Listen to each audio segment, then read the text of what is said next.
Hello. Hope everyone's doing good. Got a lot of things that we need to discuss.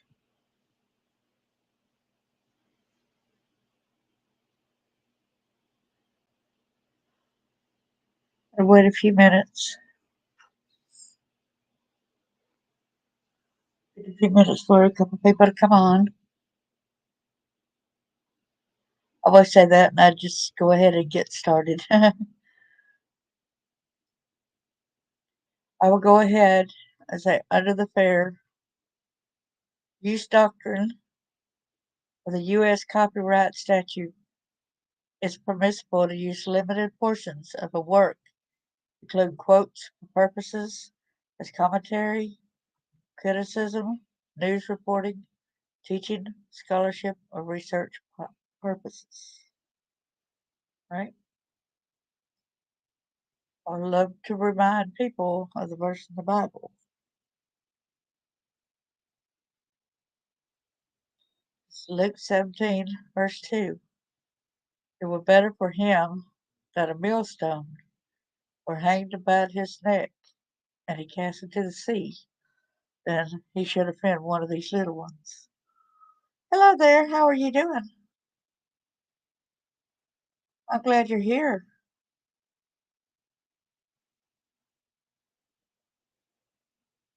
So I will go ahead and begin my first story.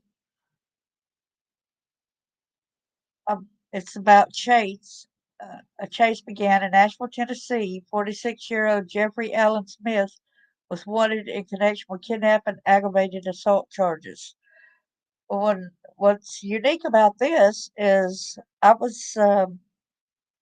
when I heard it the other day, I did not think that much about it because it did not have as much information as we have said today. So it's kind of scary. He's an embattled MNPS director of visual and performing art, speaks to News 2 from jail. He's got that kind of job. Oh, yeah. We don't want to confuse you with a bad person. Not at all. I know open means grandpa. We're starting to get a clearer understanding of what prompted a high ranking member of Metro Nashville public schools to run from the law in a multiple county March the 10th. See, this is getting crazy because the other day I shared something with the being crazy with the DCS worker, and now this is actually somebody that works in our school systems that's around our kids.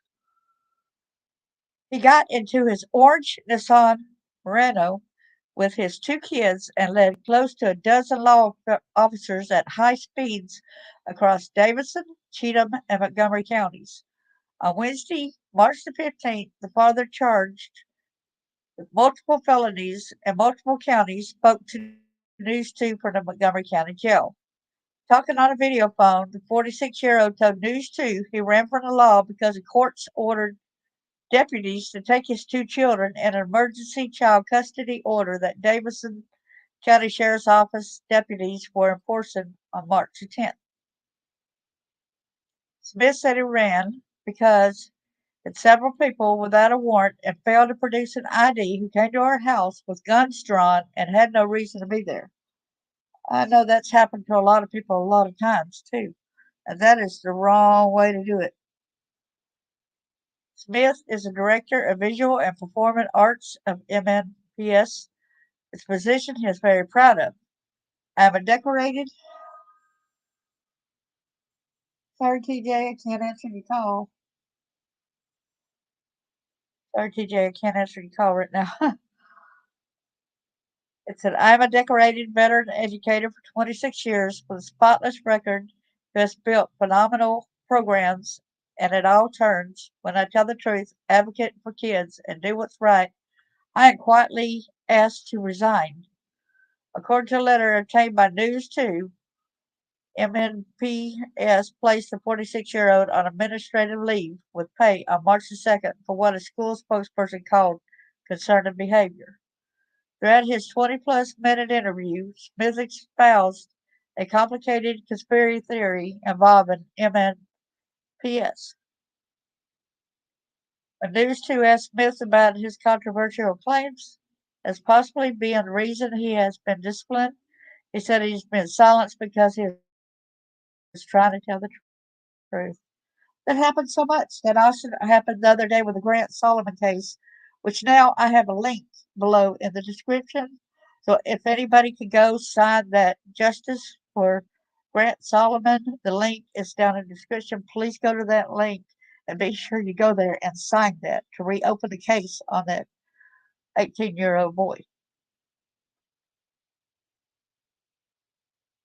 That on the day of that paid administrative leave, Wednesday, March 1st, they called me into a secret meeting with Dr. Battle and 15 leaders, most of whom I've never met within my 4.5 years with the district.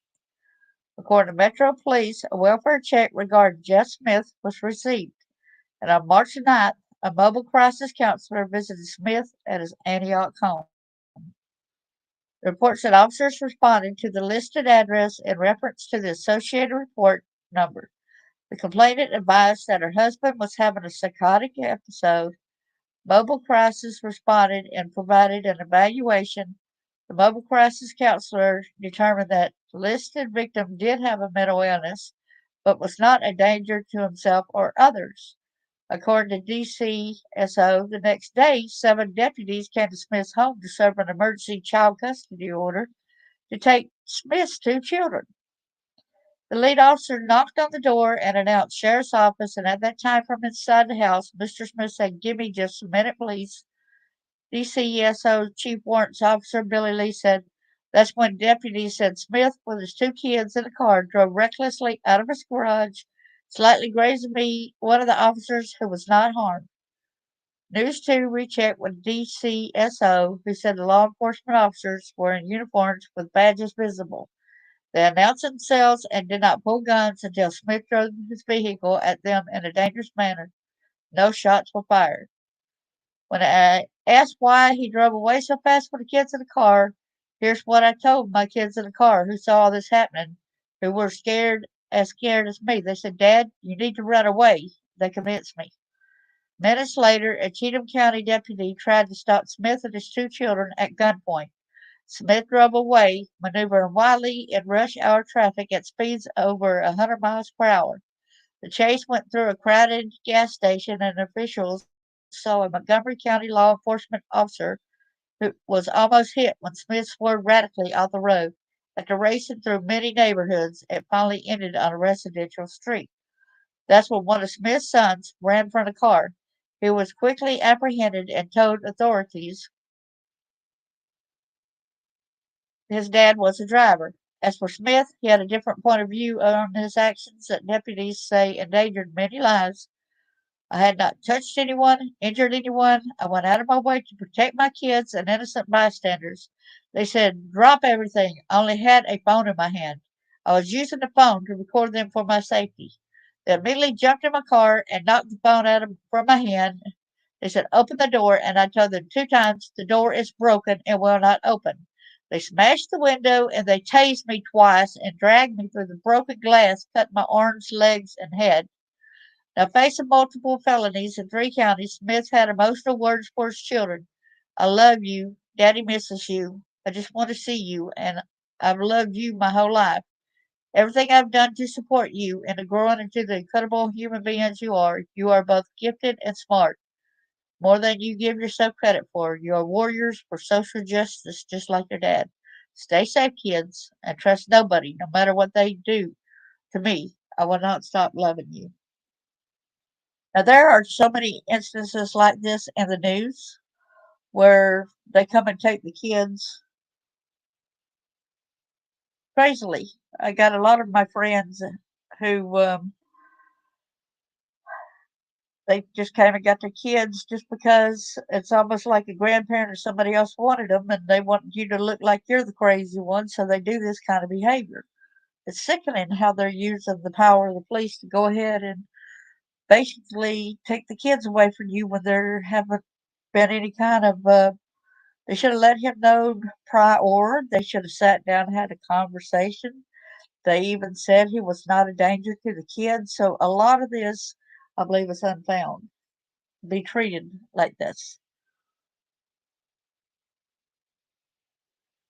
Okay. Now this second story really bothers me a lot. This happened around March the 18th of this year. Yeah, he should have handled it differently when they came to the door. That's true. But I think he knew that they were going to try to do their best to take the kids away, and we don't know what kind of parent that she is. And he might have been trying to save them away from her for all we know. We don't know if she's one of the parents that's kind of like abusive herself. Look at this lady right here on the TV that's on my computer screen right here.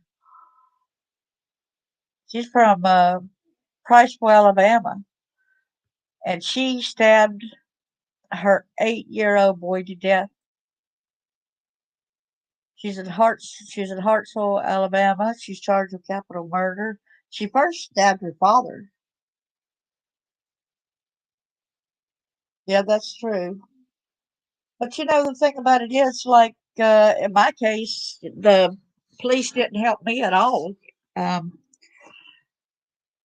the police had even told me that my husband could beat me all he wanted, different things like that. They came to my house and told me that if I tried to leave with my kids, they'll put me in jail for kidnapping or everything. We didn't have no court order, huh?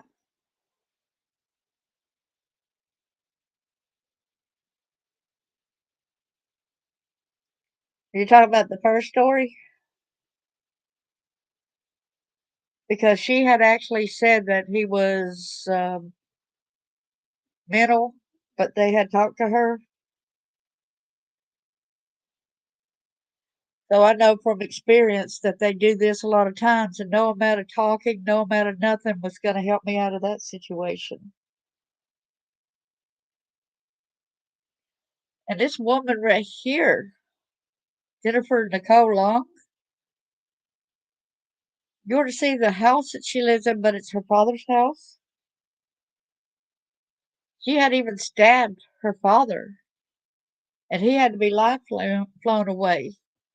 And he called the police, and they came.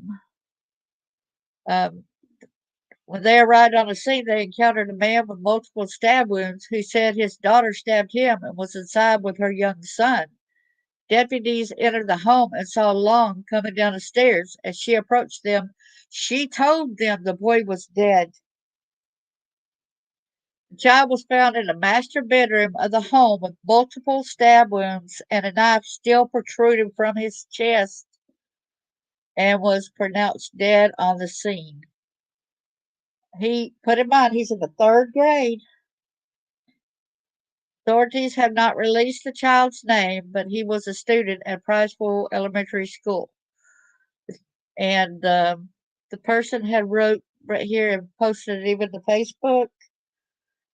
It is with great sadness that we have lost one of our students in Morgan County. The student will be remembered for the joy he brought to his friends, classmates, and teachers. Tracy Turrentine, the Morgan County School System Superintendent, said in a statement. The injured man was taken by helicopter to Huntsville Hospital for treatment. Long was taken into custody and moved into the Morgan County Jail without bond. And I would appreciate, y'all could go to these links, and I'm giving credit where credit's due. This is uh, 1819news.com. Erica Thomas was the writer of this. And here is her email address that you can see on the screen. And you can even subscribe to her newsletter.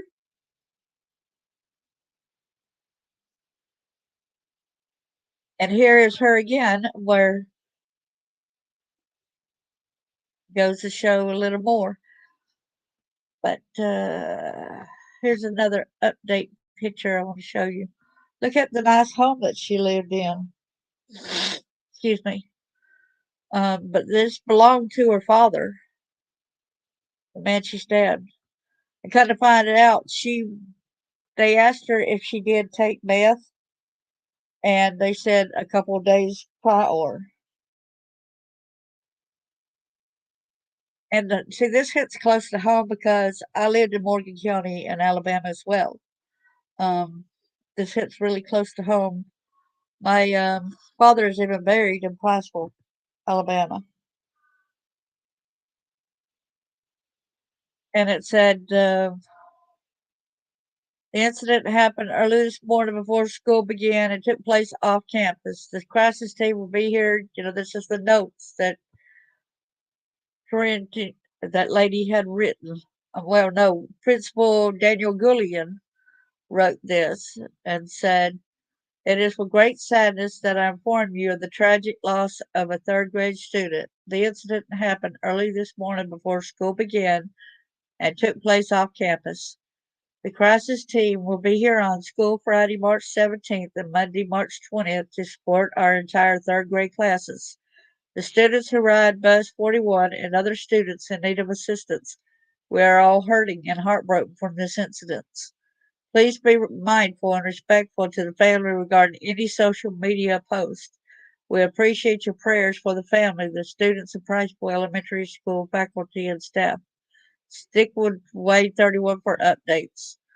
And this is what was said earlier is the child is dead. One man's in a hospital following a stabbing in Morgan County Thursday morning. The child is an 8-year-old boy, according to Morgan County Sheriff's Office. And you remember how I told you that I had a baby too, but it's in my book, and he was stabbed. He's dead as well. So a lot of this hits close to home with me. One woman in custody. Okay, a while ago, when it showed a different picture of her, and I was trying to get to the picture, and it's like everything's not about looks and everything. Now look at this in Limestone County in Alabama, you all. This is something else. This man right here, Peyton Boland, Limestone County in Alabama, Athens, Alabama, facing human trafficking rape charges. A Limestone County man is facing rape, sexual abuse, sodomy, and human trafficking charges after he was arrested Tuesday. This occurred between May 2022 and January 31st, 2023. Court documents show that Boland engaged in deviant sexual SI with a minor by forcible compulsion. According to the documents, the victim was younger than 16 but older than 12, resulting in a second-degree rape charge for Boland.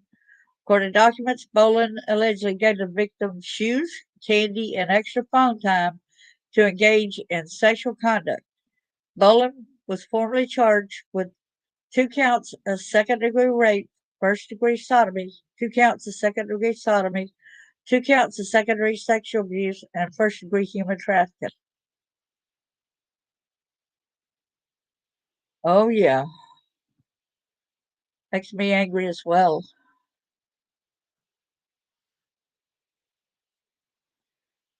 I'll show you the petition before I go over the. So this is the petition, and I'll put the link. Yes, he does.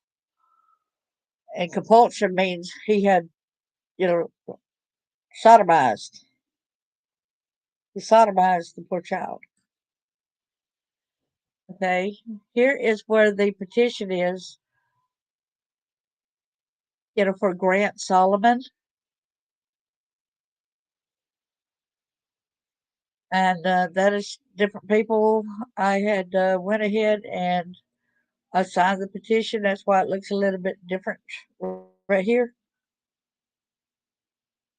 So, but I do have the link and the description below.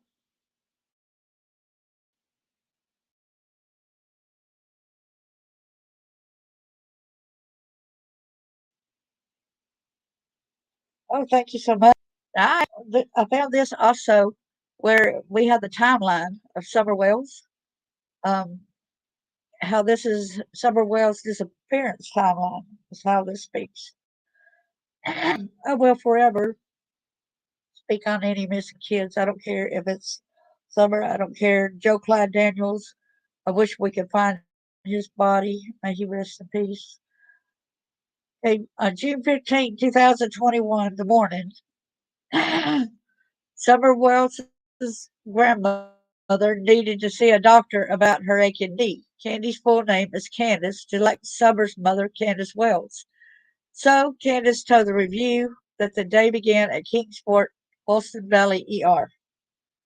Really, it began before that because she had about contacting Hunter and everything as well. Oh yeah, you can't harm. Excuse me. You don't know what to believe and what not to believe because a lot of things that's said does not pan out. That's for sure.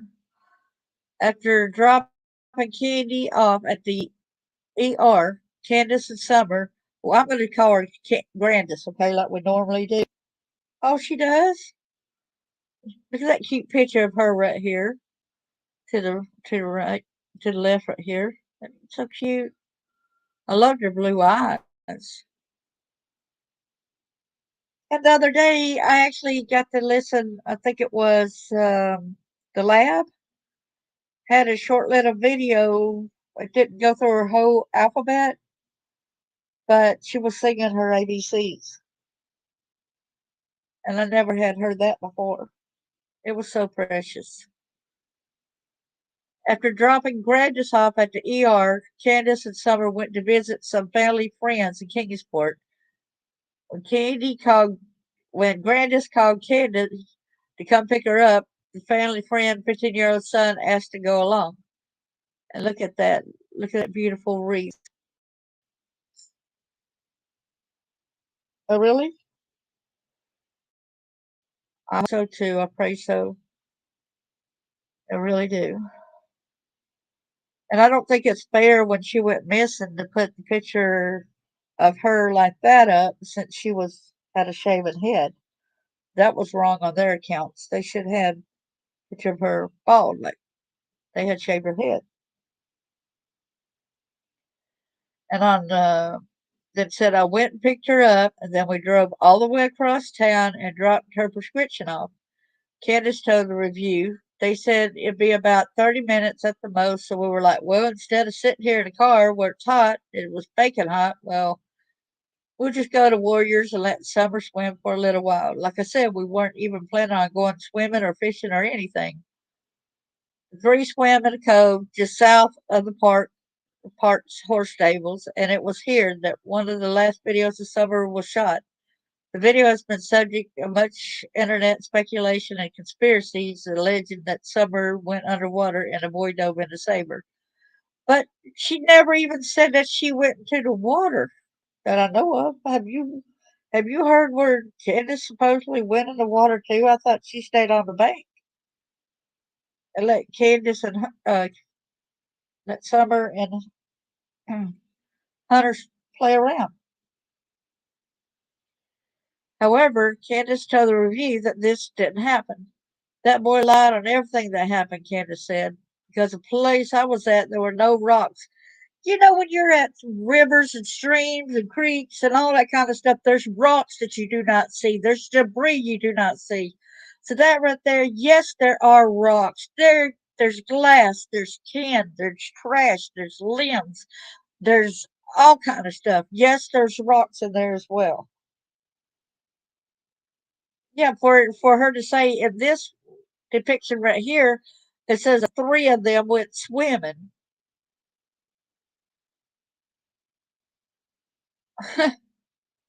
If the three of them went swimming, she didn't even include where grandmother was right here. So it makes you believe that after all, grandma went with them at Warriors Creek after all. You know what I'm saying?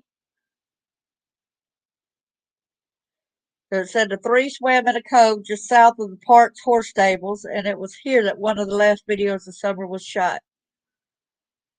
That boy lied about everything, according to her.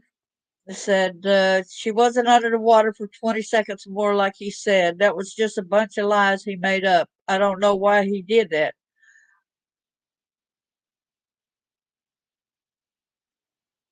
Yeah, exactly. She said she had her back turned looking at the flowers and discussing the flowers. So how does she know?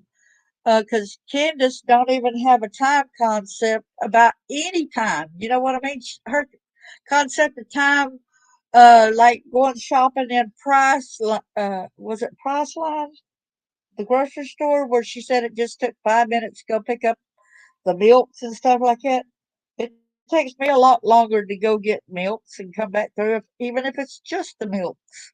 It takes me a lot longer than that because you got to go through the lines and everything. You don't just go through there that easy. It takes at least 15 minutes, and that's when you're just going straight through to get just a thing of milk or two, you know? I couldn't either. I couldn't either.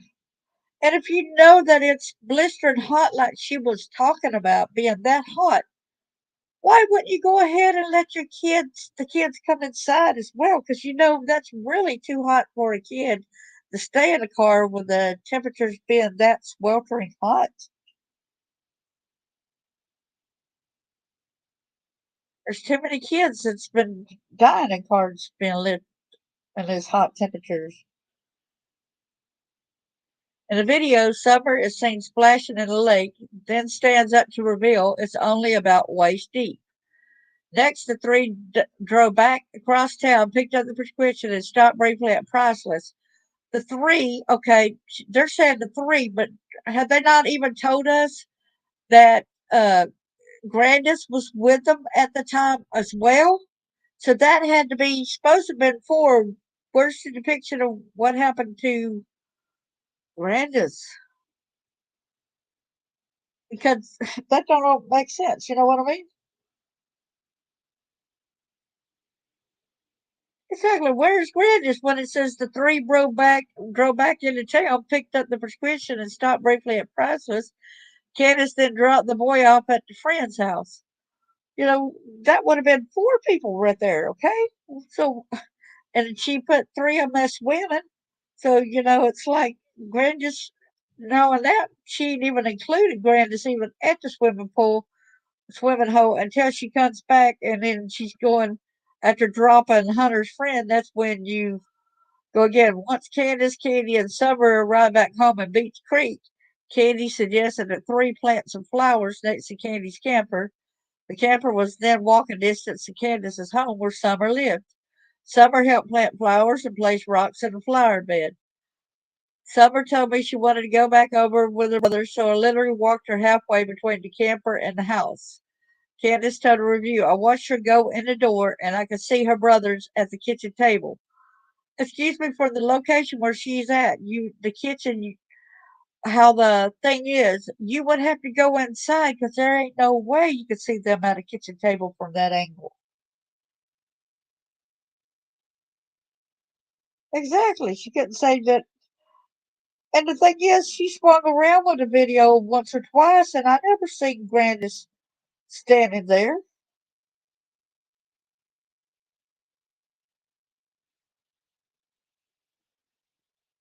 Like, where is she?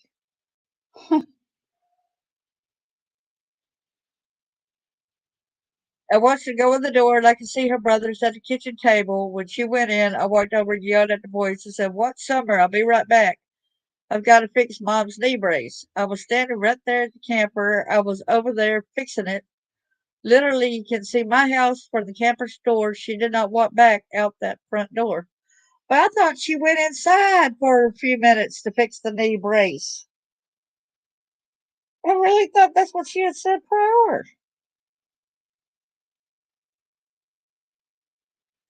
She had to go inside to fix the knee brace, and before she ended up even leaving, Summer had even gotten a piece of candy, a piece of the peppermint candy that Summer liked.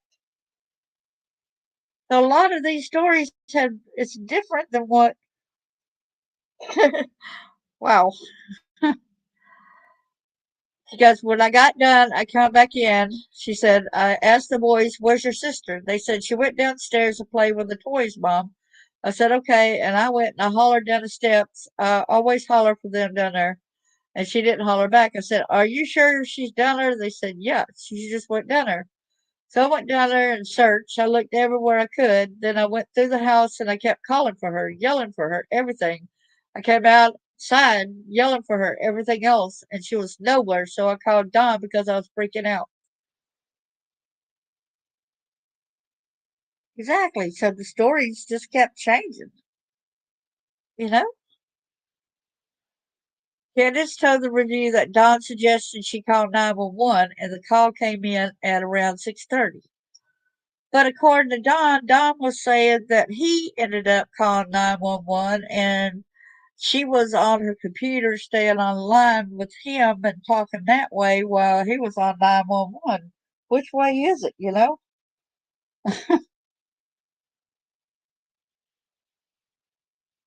Well, because she said she even had to go to her mom's and get that phone because her phone would not call 911. Crazy. But it would call Don, but it would not call 911. How strange is that? Yeah, that's what I thought so too, you know? But you know dang well if her phone would call Don, and Don supposedly in that other area further, like about an hour to 45 minutes away. Don't you know that the 911 call would have went through? She said before the cops came out, I went down and told my neighbors, Summer's missing. Will you help me look? Just in case she did wander off. But I knew in the back of my mind she'd never wander off. She never went nowhere without me. Without you? I thought she went. Never mind. I'm not going to say it. I'm not going to say it. I'm going to be nice. And she's scared to go into the woods herself because we told her time and time again because of the bears and snakes, Candace said. She said she sent her sons around the property to search and began to drive around the area searching before the police arrived. Once the police arrived, a 13-day full-scale search ensued. Exactly. I'm glad you're there. I'm glad you're there, Merle. I'm glad you're here. But you remember also the video where she's recording Summer and it's some kind of waterfalls, and Summer's a good distance away from her, swimming over there with the other kids and things.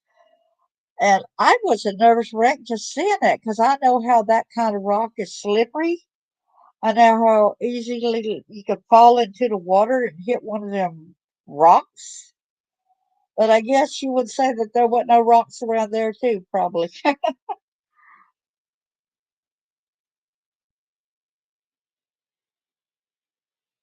And it said the TBI announced June 28, 2021, they were searching for a late model red Tacoma truck seen in the area at the time of Summer's disappearance. However, nothing came of this lead.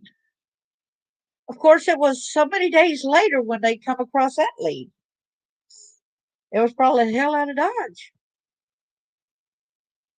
Late June 2021, Churchill Rescue Squad sets up a reward fund for credible information that leads to locating Summer. Okay, I hope so. I'm glad you came for a little while, and I hope you come back. I enjoy talking with you. Then it says in July 2021, Wales, the three boys were removed from the home by the Department of Children's Services in late July 2021. The reason for the boys' removal wasn't reported publicly. See, and everybody could go like that and click on if somebody wanted to. They could go through that timeline and play one at a time. But I'm having trouble with the vocals, y'all hearing it whenever I try to do something like that. So that's why I'm not doing it. On July 2021, there's that. right there what I had said. Wasn't she adorable? I think that's when maybe she had got the gift of the book. July 24th or 25th, 2021. Raiders Equisearch Midwest unit was in Tennessee the weekend of July the 24th and 25th, 2021 to contribute its expertise to the search but came up empty. And then it said in September, it says right here, Summer Wells case update for TBI, that's September 24th, indicates no new information can be related to the public and urges the public to stop spreading false rumors and speculations online. In September 2021, well, a lot of the false rumors and false speculations came from them because they kept changing their stories. If they would have stayed with one story, it might have been a different thing, you know? And on September 2021, the case is featured on In Pursuit with John Watts. On October 14th, Candlelight Vigil for Summer held in Crockett Springs Park in Rogerville. On October 31st, Donna Wells is arrested for DUI and writes on the family's website of the incidents. We needed cigarettes. It's a stupid decision. Don't drink and drive. Depends on how bad you need the cigarettes, if it's worth endangering somebody's life or not. Late November 2021, TBI reports an uptick in misinformation being spread online about the case. How do they know what's real and what's not? They're just going hearsay because the timelines do not fit in with whatever they're saying, as we well know that. Police and rescuers descended. This was late November 2021. Police and rescuers again descended on the property during the last week of November and covered approximately 350 acres. A dive team of the Sullivan County Sheriff's Office also assisted in searching the body of water. I think they were saying at this time because of the trees and like in the fall, how a lot of the trees and the debris and all that goes down where you could actually see a lot more land.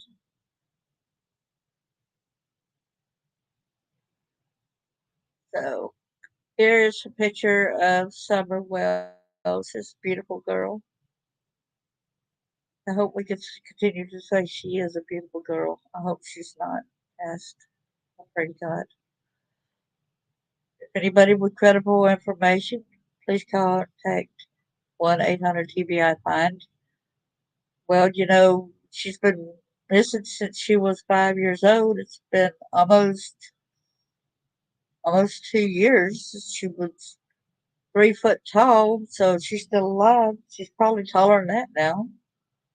Blue eyes, last seen wearing gray pants, pink shirt, and possibly no shoes. December 2021. Candace Bly reported to the Hawkins County Sheriff's Office in December that 6 trespassers were on the family's property making videos. That's because you invited them. You invited them to come up and help look. Then when they showed up, you called the police on them every dang freaking time. Candace told a Hawkins County Sheriff's Office Sergeant Samuel Hoyt that around 1:20 p.m. on December 9th, people she identified as Molly Golightly and Andrew Griffin, both internet pseudonyms, were among 6 people who came onto a property on Ben Hill Road in the Beach Creek community making videos of her residents. That's because they were invited. They would have never went up there had they not been invited to come help look for her. They would have never done that. She further stated she had seen trespassers at a residence for the second day in a row. Candace was advised by the Hawkins County Sheriff's Office to seek a private prosecution warrant for the clerk uh, court's office. In January 2022, Donald Wells shared with a review a dream he had about Summer, though he admitted he had no idea what the dream meant. And also, we got to remember one of the things when Don was first questioned, he was. I remember him being at the back door with that old ugly mattress that was torn and stained really bad. Parts of me wondered if it was urine, whether it's blood, or what it was, because it was pretty nasty. Some of it did look like blood to me, but I can't validate or something like that. But I wish that the police would have went ahead and confiscated those items and they tested them. To me, I feel like they did not do their job when they didn't go ahead and confiscate these certain items out of their care. He said I was like a drone. It was like a drone or something. He said it was kind of odd. She was just running in some Johnson grass, and it was a beautiful summer day. She was running and laughing with a big smile on her face, like she always does. I just kind of flew by her and was looking back, kind of looking down on her a little ways from a distance. I was like a drone or something. It was odd, but it was beautiful. That beautiful smile of hers, it brings tears to my eyes thinking about it. And as of January 17, 2022,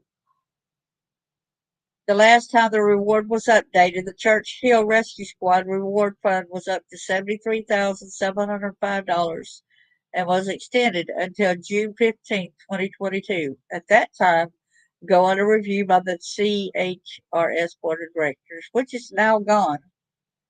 Okay. On January 19, 2022, the Hawkins County Sheriff's Office responded to an alcohol fueled domestic complaint at the Wells residence. When officers arrived, Candace told them that Don had grabbed her by the throat and pushed her against the wall. She also stated that she believed her left thumb was broken. She also stated both she and Don had been drinking and that she was afraid of Don. The investigating officer stated that he didn't notice any marks on Candace's neck or swelling to her thumb. The Hawkins County EMA responded to the home, examined Candace, and determined her thumb wasn't broken. On February the 4th, 2022, when Summer's birthday rolled around on February the 4th, the family told the review that they wanted to observe the day in private, most likely at church.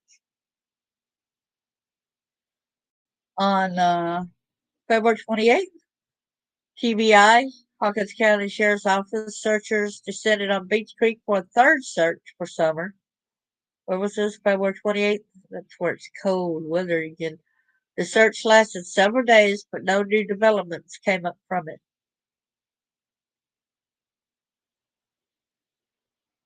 And I guess that's where that left off there. But I know there's got to be newer things as well. Right. So, and this one came from, see where she was planting, whether it's supposed planting flowers there, Merle. It was cacti. It was cacti right there. It's not flowers, it's cacti. Summer's father, Don Wells, spoke with News Channel 11 about the disappearance of a daughter, revealing that he believes some bad person grabbed her. And it's got a thing right here where you can listen emergency scanner traffic from night. Summer Wells went missing. 911 calls were not released.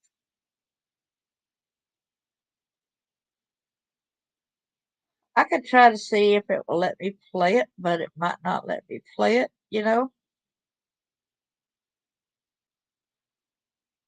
Are you still here, Merle? DJ, are you here?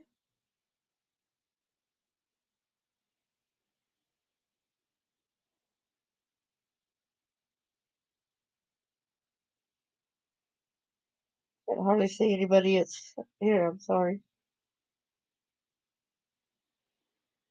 I'm going to go to settings. Can anybody tell me whether or not they'll be able to hear what I'm going to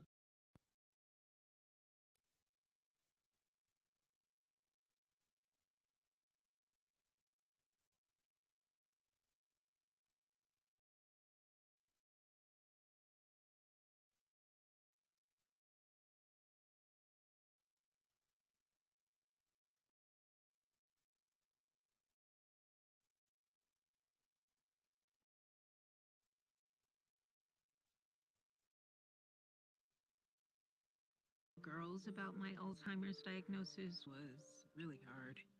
Early detection gave us time to adapt together. If you or your family are noticing changes, it could be Alzheimer's. Talk about seeing a doctor together. Tonight, the radio scanner traffic from emergency dispatchers the night Summer Wells disappeared. Take a listen. Keeping around 110, 110 Benhill Road off of Beach Creek should be the first residence on your right. Reference to a missing 4-year-old. The parents have called in, advised that the mother had went for a walk, came home, now they can't find her. They've been yelling for her. She's been gone for about 10 minutes now. Again, audio from police scanner traffic that evening. Dispatchers referenced Summer Wells as a 4-year-old. We now heard that correction the following day that, in fact, she is 5 years old. Oh, man. I can't believe I'm missing this. Don't get stuck at home with the flu. A flu shot is the best way to prevent the flu and its potentially serious complications. Don't get flu FOMO. Learn more at getmyflushot.org.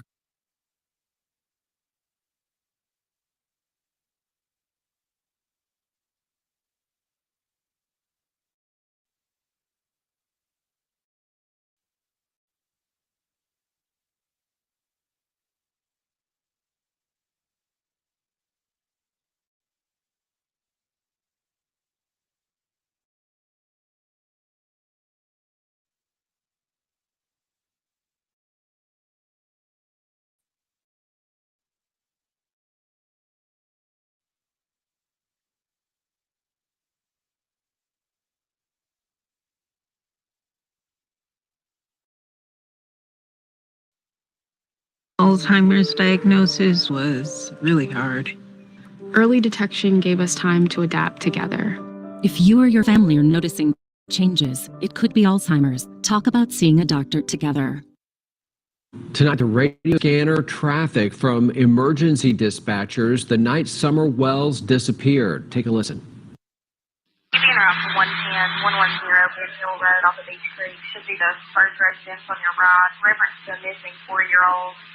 The parents have called in, advised that the mother had went for a walk, came home, now they can't find her. They've been yelling for her. She's been gone for about 10 minutes now. Again, audio from police scanner traffic that evening. Dispatchers referenced Summer Wells as a 4-year-old. We now heard that correction the following day that, in fact, she is 5 years old. If I could be you, and you could be me.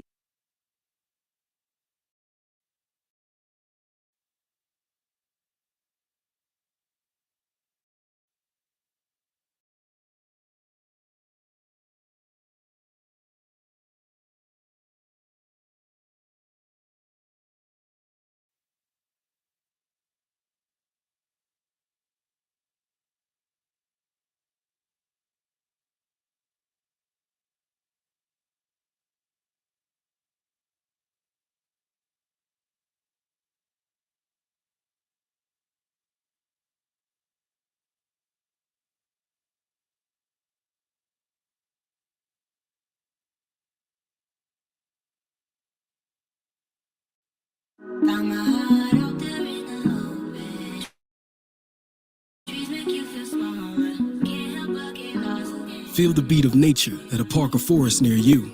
Find a forest and music inspired by nature at discovertheforest.org.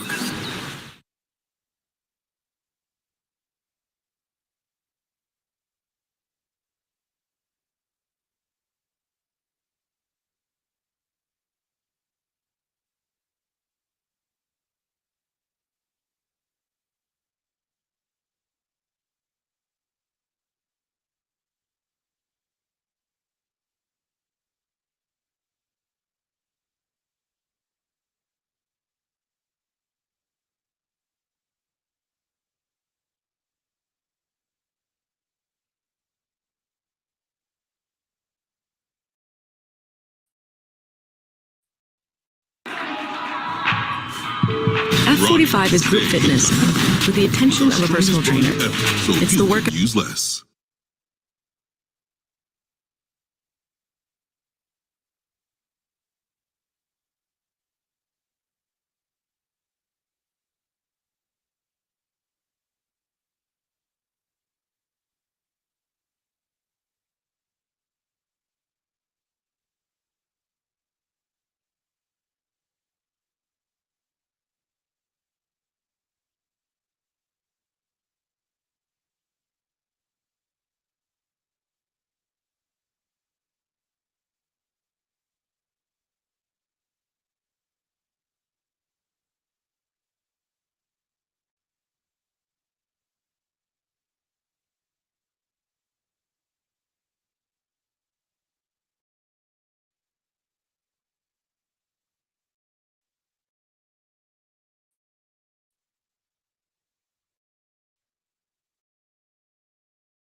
Breaking news at 6, day 9 in the search for 5-year-old Summer Wells, and investigators say they are heartbroken and extremely frustrated as the case is taking longer than usual to resolve. Thanks for joining us at 6. I'm Sarah Diamond. I'm Josh Smith. Take a look at some new photos of Summer Wells that we obtained today. Summer's mother shared these with us. In a news briefing late this afternoon, the Tennessee Bureau of Investigation said the search for Summer is, quote, definitely outside the norm when it comes to the standard amount of time for a missing persons case like this. Typically, in an investigation like this one, we have some idea of where the case is headed and what might have happened within a few days. In this situation, despite doing everything within our power and exploring all avenues, the circumstances leading to Summer's disappearance remain unclear. News Channel 11's John Janko is at today's news briefing. John, are investigators hopeful at this point that they will find Summer? Sarah and Josh, while search teams and investigators are physically and mentally exhausted, I can tell you that they all remain hopeful. Leslie, at this point in the search and investigation, do you believe Summer Wells is still alive? We hope so, but honestly, we just don't know. I mean, we're holding out hope, doing everything we can. Obviously, we typically would have found a child at this stage in the investigation, so honestly, we just don't know.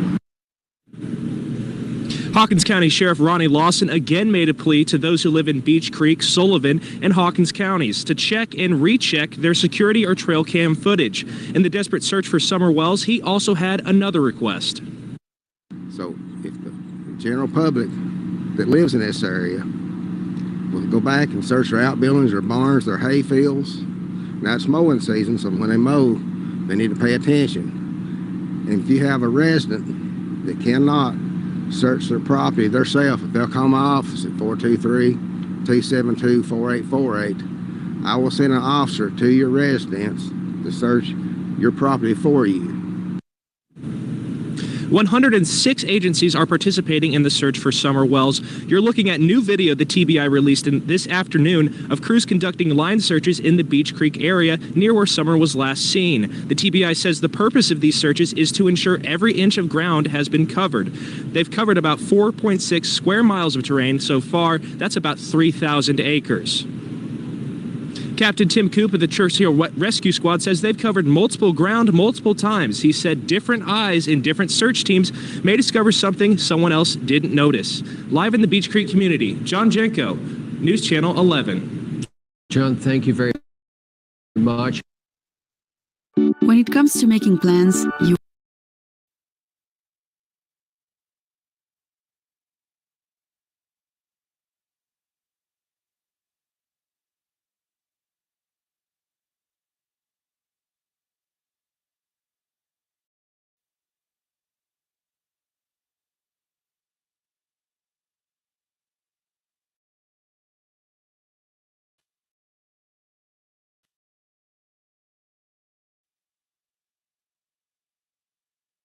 plans, you are the best. The same way you plan each detail for those moments. Start planning to protect you and your loved ones from a natural disaster.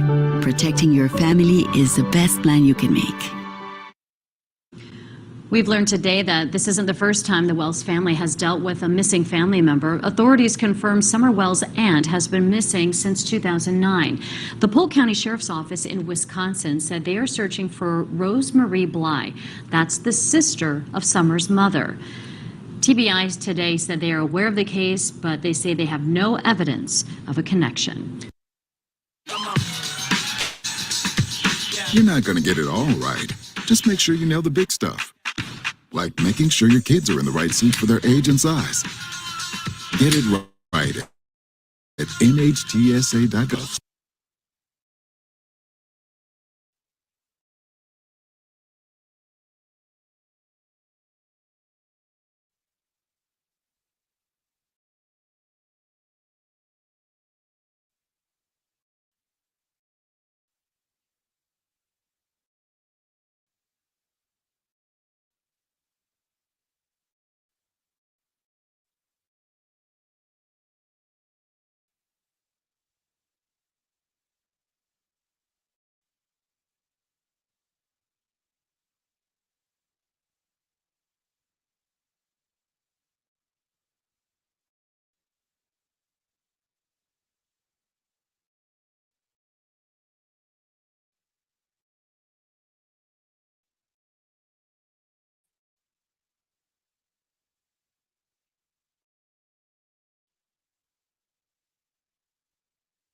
I believe I'm missing this.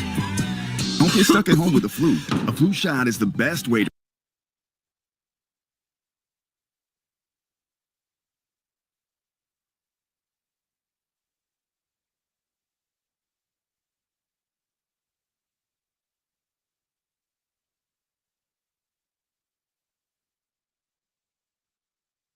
prevent the flu and is potentially serious.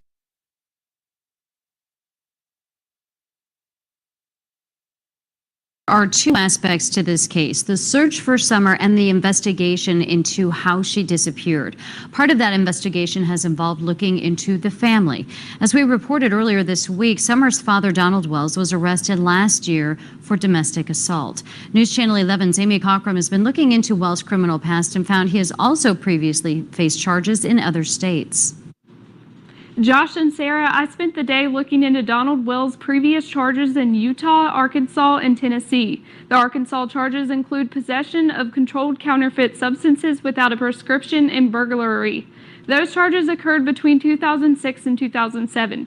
In Utah, Wells faced multiple charges from 1990 to 2001. He pled guilty to attempted aggravated assault, interfering with a public servant, forgery, burglary of a dwelling, and theft. When we asked Wells earlier this week if he would like to address his criminal history, he said, quote, "It's in the past and we'll leave it there," end quote. We also asked Wells about charges in Hawkins County. According to police reports, Wells was arrested in October 2020 and charged with domestic assault, possession of a handgun while under the influence, and unlawful possession of a weapon, following an incident with Summer's mother. We worked it out. She's apologized to me. She's went to the district attorneys.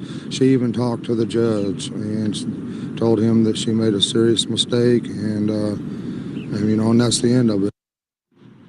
This past April, Wells pled guilty to possession of a handgun while under the influence. The other charges were dismissed. Josh and Sarah? Amy, thanks. And we want to point out here that TBI says the Wells family has been very cooperative with investigators throughout their search efforts. Friends of the family tell us they're doing their best to keep their spirits up on day 9.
Good afternoon, everyone. I'm Leslie Earhart, a public information officer with the Tennessee Bureau of Investigation. Thank you for being here and continuing to cover the search for 5-year-old Summer Wells. Unfortunately, we don't have any significant updates to provide as Summer is still missing, but we did want to share the latest on the investigation and the ongoing search. As you know, she's now the subject of a statewide Amber Alert. She was last seen outside of her home in the 100 block of Ben Hill Road. which is located in the Beach Creek community of Hawkins County. A family member reported her missing to the Hawkins County Sheriff's Office at approximately 6:30 Tuesday evening. At the time she went missing, Summer was reportedly wearing a gray pants and a pink shirt. She is believed to be barefoot. We do want to encourage the public, especially residents living in the area of Ben Hill Road, to check any trail cameras or security cameras that they might have that could have captured Summer on video or in photographs. We also encourage residents to check any crawl spaces, outbuildings, or sheds that would make for good hiding places. As we mentioned, the search is ongoing. There are a number of agencies involved. I'm going to turn it over to Sheriff Ronnie Lawson to talk more about the search and the conditions that authorities are up against. Sheriff. Thank you. It's been a very intense 21 hours. A lot of searching, a lot of investigation by 19 different agencies. Last night, we had approximately 60 to 80 people searching in the woods, with a number of law enforcement officers doing the investigation also. Today, we've had over 100 people in the woods searching throughout the whole region. We also have agents with the TBI and the FBI assisting my office. We jointly investigating this whole circumstance. Our main goal is to find Summer and find her safe.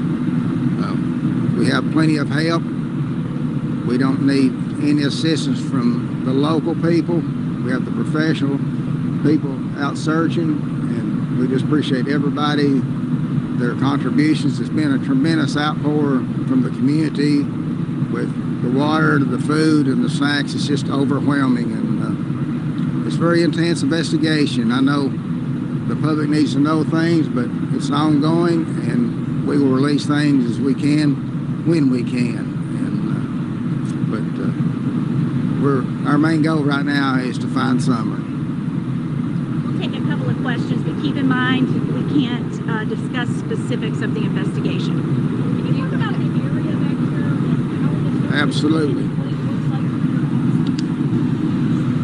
It's very dense. The terrain is tremendously hard. We have virtually no cell phone service.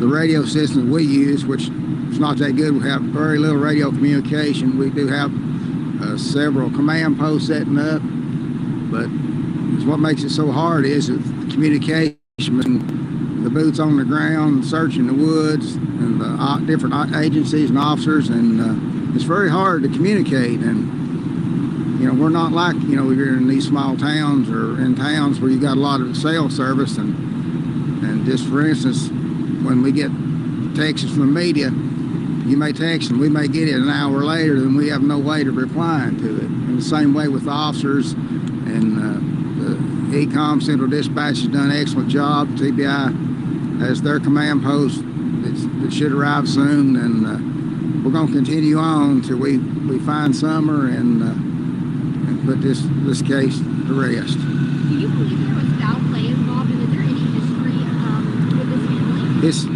The family are cooperating, and it's really too early to tell. We're still basically just gathering information, and we're in the search mode right now. When the Amber Alerts switch from missing child alert to the Amber Alert, what goes into the decision of putting that Amber Alert out? Can you clarify the difference? Sure. After the initial search, and as we developed more information as part of the investigation, our team made the decision to elevate the alert to an Amber. And what's the difference between those two alerts? An endangered child alert is a mid-level alert where a child could potentially be in danger. An Amber Alert is, we issue those when we believe a child is in imminent danger of bodily harm or death, and it's the most severe alert. Since it appeared to be that she walked away from the home, why was it upgraded to an Amber Alert? Can you clarify that a little bit more? Well, the bottom line is we don't know where she is at this time. Again, there was the initial search. We acted, and the sheriff's office acted on the information available at the time. And as we learned more in the first several hours into today, it led us to issue an Amber Alert. Well, when the Amber Alert was issued, you said there was new information that led you to believe that Summer might be in more danger. Can you expand on that a little bit? I can't. That's part of the investigation. Sheriff Paulson mentioned earlier that, he's asking the community folks that you have enough resources here. What's your message to the community that they feel like they want to help in some regard? How can they help at this time? If they see something or know something, they need to tell somebody. That's the biggest thing. A lot of people don't want to get involved. They want to reply to us or respond anonymously. That's fine, as long as we find Summer. That's the main thing right now. And we're talking about the Amber Alert. When they raise that up another level, that helps more people paying more attention. You get more clues, you get more calls, and then everybody can call that 1-800-TBI-FIND, and it all goes into a database, which helps us in an area where we don't have a lot of communication anyway. So TBI helps us with that. And we know the FBI was called in fairly early. Can you kind of explain why that decision was made? Well, we have an excellent relationship working together. And just like if this case stems outside of Hawkins County, then you have the TBI to help with that. But if it expands on out past the state of Tennessee, then you got the FBI. So we're all on the same page, and we just keep on going. We're just working together as a team. All have the same goal. Let's find Summer. One more question. Can you expand on maybe just the area where you guys are searching? Maybe if people see something in a certain area, they should be on heightened alert if they're in a certain area or part of town. Sure. Can you expand on the area? Well, the terrain and stuff is like you see here. This is what the people are searching in. But if they seen something yesterday evening or afternoon that we need to know, that's when they need to make the call or come by the command post. Any kind of landmarks and sort of an area that you're searching specifically? Just around Ben Hill Road in that area. That's the main, because she's 5 years old and she left the house, and evidently she got a little farther than they expected. Do you have any idea how much territory your volunteers and searchers are covering? A lot. We have so many out there that they've broadened the scope. Plus, we've been able to utilize aircraft. THP's been wonderful with their helicopter and the medical helicopters with THP's FLIR at night, and they've been flying today. And it's just outstanding how the community's come to help us, plus all the different resource agencies and the rescue squads and EMSs and all the law enforcement. And we just hope that we have a great result when we find Summer. At this time, we're following up on any and all leads. Again, thank you for being here. We encourage the public to call in any credible information to 1-800-TBI-FIND, and we continue to hold out hope for the best possible outcome. Thank you.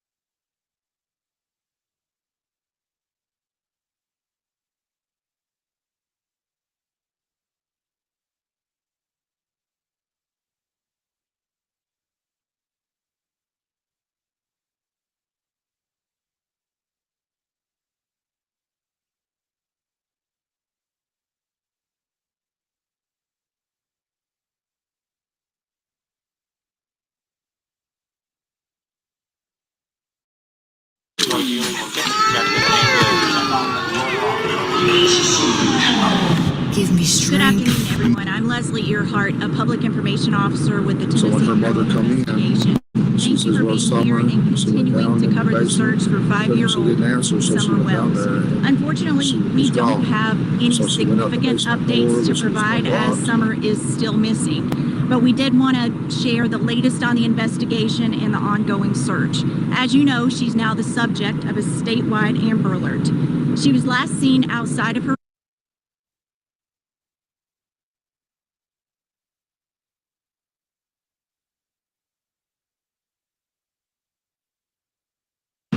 And we never seen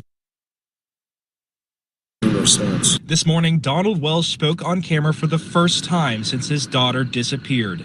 Please, let Summer be okay. And please come home. He says it's unlikely Summer would leave the house on her own. Wells says the last time anyone in the family saw Summer was when she entered the house to play in the basement after gardening with her mother and grandmother. Wells also spoke about his gut feeling about Summer's whereabouts. Some bad person is out there, but we have no idea. Wells says law enforcement have covered leads on area sex offenders and drug addicts. We're trying to think, beat our brains out. We've covered everything that we can think of already. Investigators say they have followed up on 85 tips so far. Wells says he is overwhelmed by the massive numbers of personnel on site. We just really appreciate everybody trying to help that they have, law enforcement and all these volunteers that are here. I've never seen anything like this in my entire life.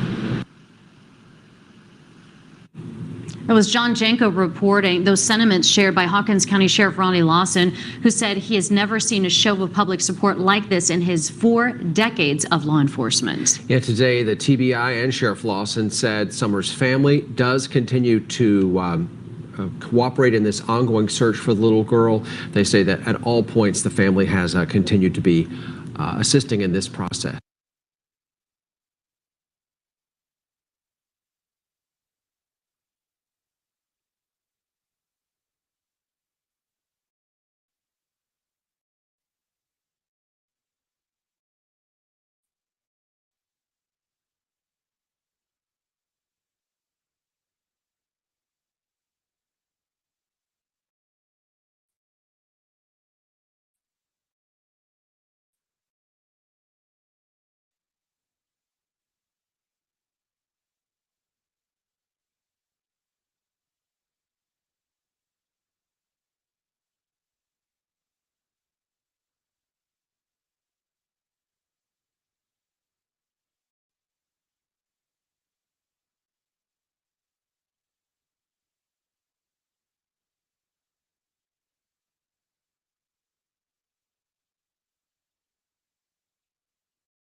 For just 1 hour, walk a mile in my shoes, walk a mile in my shoes. Well, my wife was just left the district attorney's office with the FBI, and she passed her lie detector test, and then they told her to hurry down to the command center because they just got a tip. So we're freaking out right now. She's trying to go. Oh man. I can't believe I'm missing this.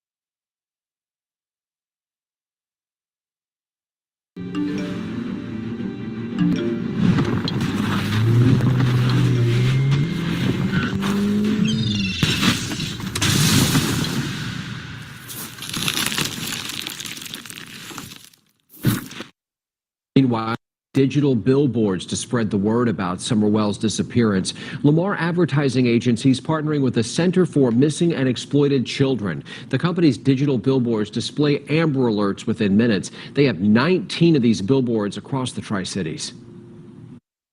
Got them all over in a good area on the roads, and if there isn't ever a case of where it is an abduction and you do have a car that you're looking for, and you're able to put it up in front of people on the roads where they're driving, where it may be. I mean, that's just, I can't imagine anything more valuable.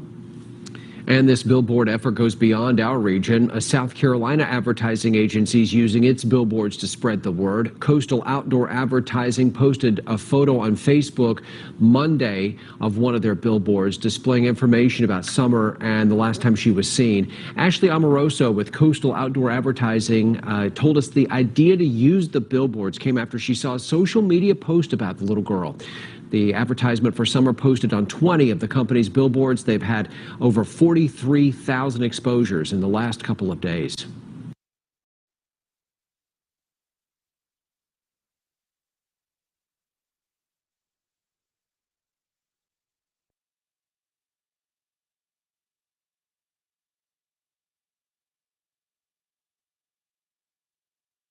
A North Carolina man accused of killing his girlfriend and driving to Carter County to dispose of her body faces a new charge today. A North Carolina man accused